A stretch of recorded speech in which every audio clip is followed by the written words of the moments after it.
আজি আমাৰ পানীগাঁও দুৰ্গাবাৰী গণেশ পূজা সমিতিৰ তৰফৰ পৰা সমূহ ভাৰতবাসী ৰাইজক মই আন্তৰিক শুভেচ্ছা আৰু অভিনন্দন জনাইছোঁ। আশা ৰাখিছোঁ এই বছৰ আমাৰ গণেশ বাবাই আমাৰ সমূহ ভাৰতবাসী ৰাইজক খুব আনন্দত ৰাখিব, চবে ভালে থাকিব, সুখে থাকক, এয়া মই এই কমিটিৰ তৰফৰ পৰা কামনা কৰিছোঁ। আজি এই ৰাইজৰ যি ইয়াত আমাৰ উলহ মালহেৰে আমাৰ নগাঁও পানীগাঁও দুৰ্গাবাৰী গণেশ পূজা অনুষ্ঠিত হৈছে, সঁচাকৈ ভাল লাগিছে, সকলোৱে সহায় সহযোগিতা পাইছোঁ। আশা ৰাখিছোঁ আগন্তুক দিনতো আমি এনেকৈ সহায় সহযোগিতা আমি পাই যাম। এইবাৰ কিমানতম আপোনাৰ গণেশ পূজা? 2009 চনত আমি এই গণেশ পূজা আৰম্ভ কৰিছোঁ, এইবাৰ 16তম বছৰ আমাৰ চলি আছে। দিনে দিনে আমাৰ এই পূজা ভালেই গৈ আছে, ৰাইজৰ সহায় সহযোগিতা পাই আছোঁ আৰু এতিয়া আমি পাই থাকিম বুলি আশা ৰাখিছোঁ। দূৰ দূৰণি ভক্তগণ আহি এতিয়া ভিৰ কৰিছে সন্ধিয়া টাইমত, কি ক'ব?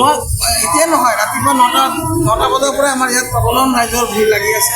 এতিয়া আমি আমাৰ প্ৰসাদৰ ব্যৱস্থা কৰিছোঁ, সমূহ ৰাইজে ইয়াৰ পৰা প্ৰসাদ গ্ৰহণ কৰি আছে, ভাল লাগিছে। চবৰে এনেকৈ আন্তৰিকতা ইয়াত দেখুৱাইছে, আশা ৰাখিছোঁ ভৱিষ্যতে এনেকৈ আমি ৰাইজৰ সহায় আৰু কিছুদিন আপোনালোক কিছুদিনৰ পিছত আকৌ দুৰ্গা পূজাও আহি আছে, আপোনালোকে ইয়াতে দুৰ্গা পূজা আয়োজন কৰিব।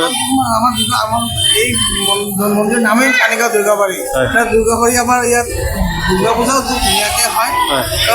মই এই গণেশ পূজা কমিটিৰ তৰফৰ পৰা আগন্তুক দুৰ্গা পূজাটো সকলোলৈ মই নিমন্ত্ৰণ জনাইছোঁ, সকলোৱে আহিব, ইয়াত আনন্দ উপভোগ কৰিব। ধন্যবাদ।